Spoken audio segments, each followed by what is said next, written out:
Kusenjalo Owasetyhini kwidolophu yaseQonce eMpuma Koloni uthathele kuye uxanduva lokunceda ekukhuseleni abantwana abasebancinci kwintsholongwane yeCorona. Lowasetyhini wenze izixhobo zokufunda esenzela abantwana abangathathi ntweni nanjengoko bengakwazi ukuya eskolweni ngenxa yokumiswa kweentshukumo kweli.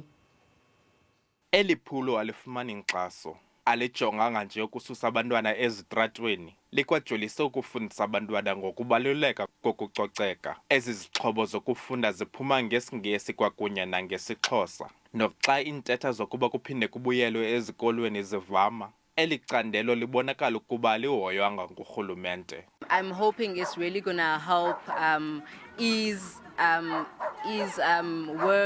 work in the households and also just keep the children at home more than anything, so that they don't get infected or they don't meet people who on the streets who can actually infect them. Ukanti abazali balamkele elinyathelo. Isinceda kakhulu ngoba abantwana abananto yokwenza, bahlala esitratweni.